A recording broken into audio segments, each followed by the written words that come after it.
ಕಾಂಗ್ರೆಸ್ ಪಾಳೆಯಕ್ಕೆ ಚಿಕ್ಕಬಳ್ಳಾಪುರ ಕ್ಷೇತ್ರವು ಕಗ್ಗಂಟಾಯ್ತಾ ಅನ್ನುವಂತ ಪ್ರಶ್ನೆ ಹುಟ್ಕೊಳ್ತಾ ಇದೆ. ಜಿದ್ದಿನ ಅಖಾಡದಲ್ಲಿ ಯಾರಿಗೆ ನೀಡುತ್ತೆ ಕಾಂಗ್ರೆಸ್ ಟಿಕೆಟ್ ಅನ್ನೋದೇ ಇಲ್ಲಿ ಕುತೂಹಲಕ್ಕೆ ಕಾರಣವಾಗ್ತಿರುವಂತ ವಿಚಾರ ಆಗಿದೆ. 80ರ ಪ್ರಾಯದ ಡಾಕ್ಟರ್ ವೀರಪ್ಪ ಮೊಯ್ಲಿಗೆ ಟಿಕೆಟ್ ಸಿಗುತ್ತಾ? ಈ ಪ್ರಶ್ನೆ ಸದ್ಯದ ಮಟ್ಟಿಗೆ ಉದ್ಭವ ಆಗ್ತಾ ಇದೆ. ಯಂಗ್ ಲೀಡರ್ ರಕ್ಷಾ ರಾಮಯ್ಯಗೆ ಕಾಂಗ್ರೆಸ್ ಟಿಕೆಟ್ ನೀಡುತ್ತಾ? ಇದು ಕೂಡ ಪ್ರಶ್ನೆ ಆಗಿದೆ. ನನಗೆ ಟಿಕೆಟ್ ಬೇಕು ಅಂತ ಹಠ ಹಿಡಿದಿದ್ದಾರೆ ವೀರಪ್ಪ ಮೊಯ್ಲಿ. ಇತ್ತ ರಕ್ಷಾ ರಾಮಯ್ಯಗೆ ಟಿಕೆಟ್ ನೀಡಬೇಕು ಅಂತ ಜನ ಹೇಳ್ತಾ ಇದ್ದಾರೆ.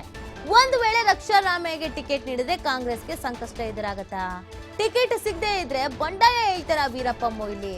ಹೈಕಮಾಂಡ್ಗೆ ತಲೆನೋವಾಗಿ ಪರಿಣಮಿಸ್ತಾ ಇದೆ ಈ ಚಿಕ್ಕಬಳ್ಳಾಪುರ ಕ್ಷೇತ್ರ. ಯಾರಿಗೆ ಟಿಕೆಟ್ ಕೊಡೋದು ಅನ್ನೋದ್ರ ಬಗ್ಗೆ ಚರ್ಚೆ ಆಗ್ತಾ ಇದೆ. ರಕ್ಷಾರಾಮಯ್ಯ ಕ್ಷೇತ್ರದಲ್ಲಿ ಓಡಾಡ್ಕೊಂಡಿದ್ರು, ಎಲೆಕ್ಷನ್ ಅಲ್ಲಿ ಟಿಕೆಟ್ ಸಿಗುತ್ತೆ ಅನ್ನುವಂತ ಭರವಸೆಯಲ್ಲೂ ಕೂಡ ಇದ್ರು. ಯುವ ಪಡೆ ಅವ್ರ ಜೊತೆಗೆ ಇದೆ. ಬಟ್ ಇನ್ನೊಂದ್ ಕಡೆಯಲ್ಲಿ ಹಿರಿಯ ನಾಯಕ ಅಂತ ಕರೆಸ್ಕೊಳ್ತಾ ಇದ್ರು. ಕಾಂಗ್ರೆಸ್ ಪಕ್ಷದಲ್ಲಿ ತಮ್ಮದೇ ರೀತಿಯಾದಂತ ಒಂದು ವರ್ಚಸ್ಸನ್ನ ಇಟ್ಕೊಂಡವರು ವೀರಪ್ಪ ಮೊಯ್ಲಿ. ಇವ್ರು ಕೂಡ ನನಗೇ ಟಿಕೆಟ್ ಬೇಕು ಅಂತ ಕೇಳ್ತಿದ್ದಾರೆ. ಬಟ್ ವಯಸ್ಸು 80. ಸೊ ಈಗ ಇವ್ರಿಗೆ ಟಿಕೆಟ್ ಕೊಟ್ರೆ ಸಮಸ್ಯೆ ಆಗ್ಬೋದು. ಬಿಜೆಪಿ ಅದನ್ನ ಅಸ್ತ್ರವಾಗಿ ಮಾಡ್ಕೊಳ್ಬಹುದು. ರಕ್ಷಾರಾಮಯ್ಯಗೆ ಟಿಕೆಟ್ ಕೊಟ್ರೆ ಯುವ ಸಮುದಾಯವನ್ನ ಆಕರ್ಷಣೆ ಮಾಡ್ಕೊಳ್ಳೋ ಹಾಗೆ ಆಗತ್ತೆ ಅನ್ನುವಂಥ ವಿಚಾರವೂ ಕೂಡ ಇದೆ. ಬಟ್ ರಕ್ಷಾರಾಮಯ್ಯಗೆ ಟಿಕೆಟ್ ಕೊಟ್ರೆ ವೀರಪ್ಪ ಮೊಯ್ಲಿ ಸುಮ್ಮನೆ ಇರ್ತಾರಾ?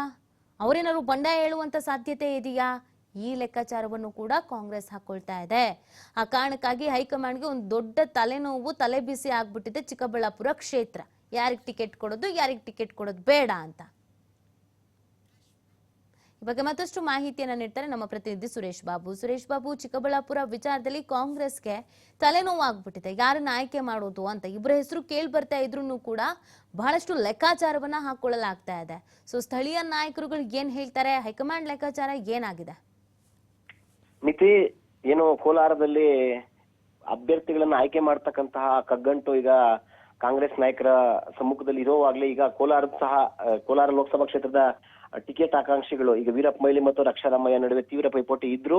ಯಾರಿಗೆ ಟಿಕೆಟ್ ಕೊಡಬೇಕು ಅಂತಕ್ಕಂಥ ವಿಚಾರದಲ್ಲಿ ಈಗ ಹೈಕಮಾಂಡ್ಗೆ ದೊಡ್ಡ ತಲೆನೋವಾಗಿ ಪರಿಣಮಿಸಿರ್ತಕ್ಕಂಥದ್ದು. ಈಗ ಎಲ್ಲಿ ಇವರು ಕೊಟ್ರೆ ಅವ್ರ ಬಂಡಾಯ ಎದ್ದೇಳ್ತಾರೋ, ಅವ್ರು ಕೊಟ್ರೆ ಇವ್ರ ಬಂಡಾಯ ಎದ್ದೇಳ್ತಾರೋ ಅಂತಕ್ಕಂಥ ಆತಂಕದಲ್ಲಿ ಹೈಕಮಾಂಡ್ ಕಾದು ನೋಡಿ ನಂತರ ಈ ಜವಾಬ್ದಾರಿಯನ್ನ AICC ಮೇಲೆ ಆಗ್ತಕ್ಕಂತಹ ಏನೋ ಸಾಧ್ಯತೆಗಳು ಇದೆಯಾ ಅನ್ನೋದೀಗ ಅನೇಕ ಅನುಮಾನಗಳಿಗೆ ಕಾರಣ ಆಗ್ತಾ ಇರ್ತಕ್ಕಂಥದ್ದು. ಮುಖ್ಯವಾಗಿ ವೀರಪ್ಪ ಮೊಯ್ಲಿ ಅವರು 2014 ಮತ್ತು 2019 ಲೋಕಸಭಾ ಚುನಾವಣೆಗಳಲ್ಲಿ ಸ್ಪರ್ಧಿಸಿದ್ರು ಮತ್ತು ಅದಕ್ಕಿಂತ ಮುಂಚೆ ಸ್ಪರ್ಧಿಸಿ 2 ಸಲ ಗೆದ್ದು ಈಗ 2019 ಸೋತಿರ್ತಕ್ಕಂಥ ಅಭ್ಯರ್ಥಿ ಕೊಡಬಾರ್ದು ಅಂತೇಳಿ ಕೆಲವರು ಹೇಳ್ತಾ ಇದ್ದಾರೆ. ಹಾಗೇನೆ ಯುವ ಮುಖಂಡರು ಕೊಟ್ರೆ ಈ ಸಲ ಈಸಿಯಾಗಿ ಗೆದ್ಕೋಬಹುದು ಅಂತಕ್ಕಂಥ ಲೆಕ್ಕಾಚಾರ ಸ್ಥಳೀಯ ನಾಯಕರಲ್ಲಿದೆ. ಆದ್ರೆ ಮುಖ್ಯವಾಗಿ ಬಾಗೇಪಲ್ಲಿ ಗೌರಿಬಿದನೂರು ಶಾಸಕರು ಅಂದ್ರೆ ಬಾಗೇಪಲ್ಲಿಯ ಸುಬ್ಬಾರೆಡ್ಡಿ ಆಗಿರ್ಬೋದು, ಆಮೇಲೆ ಶಿವಶಂಕರ್ ರೆಡ್ಡಿ ಗೌರಿಬಿದನೂರ್ನ ಮಾಜಿ ಸಚಿವರಾಗಿ ಆಮೇಲೆ ವಿಧಾನ ಪರಿಷತ್ ಸ್ಪೀಕರ್ ಆಗಿ ಸಹ ಕೆಲಸ ಮಾಡಿರ್ತಕ್ಕಂಥ ಶಿವಶಂಕರ್ ರೆಡ್ಡಿ ಅವರ ಹೆಸರು ಸಹ ಈಗ ಜೋರಾಗಿ ಕೇಳಿ ಬರ್ತಾ ಇದೆ. ವೀರಪ್ಪ ಮೊಯ್ಲಿ ಅವರು ಕೊಡ್ಬೇಕು, ಇಲ್ಲ ಅಂದ್ರೆ ಶಿವಶಂಕರ್ ರೆಡ್ಡಿ ಕೊಡ್ಬೇಕು. ಹೊರಗ್ನವರಾಗಿರ್ತಕ್ಕಂಥ ಬೆಂಗಳೂರಿನವರಾಗಿರ್ತಕ್ಕಂಥ ರಕ್ಷಾರಾಮಯ್ಯ ಕೊಡಬಾರ್ದು ಅಂತೇಳಿ ಬಾಗೇಪಲ್ಲಿ ಶಾಸಕರು, ಅನೇಕ MLCಗಳು ಎಲ್ಲರೂ ಸಹ ಅಸಮಾಧಾನ ಹೊರಹಾಕ್ತಾ ಇದ್ದಾರೆ. ಇದಕ್ಕೆ ಮುಖ್ಯ ಕಾರಣ ರಕ್ಷಾರಾಮಯ್ಯ ಯುವಕರಾಗಿದ್ದಾರೆ ಮತ್ತು MS ರಾಮಯ್ಯ ಫ್ಯಾಮಿಲಿ ಹಿನ್ನೆಲೆ ಇರ್ತಕ್ಕಂಥ ಹಿನ್ನೆಲೆಯಲ್ಲಿ, ಹಾಗೇನೆ ಚಿಕ್ಕಬಳ್ಳಾಪುರ ಲೋಕಸಭಾ ಕ್ಷೇತ್ರದಲ್ಲಿ 4-5 ಕ್ಷೇತ್ರಗಳಲ್ಲಿ ಬಲಿಜ ಸಮುದಾಯ ಗಟ್ಟಿಯಾಗಿರೋದ್ರಿಂದ ಅವರು ಸಹ ನಿರ್ಣಾಯಕರಾಗ್ತಾರೆ. ಆ ನಿಟ್ಟಿನಲ್ಲಿ ರಕ್ಷಾರಾಮಯ್ಯ ಯೂತ್ ಐಕಾನ್ ಆಗಿ ಈಗ ರಾಷ್ಟ್ರೀಯ ಮಟ್ಟದಲ್ಲೂ ಸಹ ರಾಹುಲ್ ಗಾಂಧಿ ಅವ್ರ ಜೊತೆ ದೊಡ್ಡ ಮಟ್ಟದಲ್ಲಿ ಗುರುತಿಸಿಕೊಂಡು ಪ್ರಭಾವವನ್ನು ಬಳಸಿ ಅವರು ಟಿಕೆಟ್ ಪಡ್ಕೊಳ್ತಾ ಇದ್ದಾರೆ. ನೀವು ನೇರವಾಗಿ ಹೊರಗಿನವರಿಗೆ ರಕ್ಷಾರಾಮಯ್ಯ ಟಿಕೆಟ್ ಕೊಟ್ಬಿಟ್ರೆ ನಮ್ಮನ್ನ ಪರಿಗಣಿಸಲ್ಲ. ಈಗಾಗ್ಲೇ ಉದ್ಯೋಗ ಮೇಳ, ಬೈಕ್ ರ್ಯಾಲಿ, ತಿರಂಗ ರ್ಯಾಲಿ ಮೂಲಕ ಯುವ ಜನಾಂಗವನ್ನ ಸೆಳೆಯೋ ನಿಟ್ಟಿನಲ್ಲಿ ರಕ್ಷಾರಾಮಯ್ಯ ಯಶಸ್ವಿ ಆಗ್ತಾ ಇದ್ದಾರೆ. ಹೊರಗಿನವರು ಕೊಟ್ರೆ ಅವ್ರು ನಮಗೆ ಹೆಚ್ಚು ಗೌರವ ಕೊಡಲ್ಲ, ಇಂಪಾರ್ಟೆನ್ಸ್ ಕೊಡಲ್ಲ ಅಂತಕ್ಕಂಥದ್ದು ಸ್ಥಳೀಯ ನಾಯಕರ ಅಸಮಾಧಾನ ಒಂದ್ ಕಡೆ ಆದ್ರೆ, ಇನ್ನೊಂದ್ ಕಡೆ ವೀರಪ್ಪ ಮೊಯ್ಲಿ ಅವರಿಗೆ 80ರ ಆಸ್ಪಾಸು ಅಂದ್ರೆ 80 ವರ್ಷ ವಯಸ್ಸಾಗಿದೆ.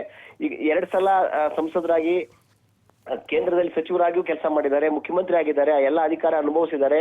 ಯುವ ನಾಯಕರು ಕೊಡ್ಬೇಕು. ಯುವ ನಾಯಕರು ಕೊಟ್ರೆ ಈಸಿಯಾಗಿ ಗೆದ್ಕೋಬಹುದು. ಅಕಸ್ಮಾತ್ ಏನಾದ್ರು ನೀವು ಕಳೆದ ಸಲ 19ರಲ್ಲಿ ಸೋತಿರ್ತಕ್ಕಂಥ ವೀರಪ್ಪ ಮೊಯ್ಲಿ ಅವರು ಕೊಟ್ರೆ ನಾವು ಎಲೆಡಿಕೆ ಕೊಟ್ಟು ತಾಂಬೂಲ ಕೊಟ್ಟು ನೇರವಾಗಿ ನೀವು ಬಿಜೆಪಿ ಅವ್ರು ಗೆದ್ಕೊಳ್ಳಿ ಅಂತೇಳಿ ಅವ್ರಿಗೆ ಆಹ್ವಾನ ಕೊಟ್ಟಂಗಾಗುತ್ತೆ.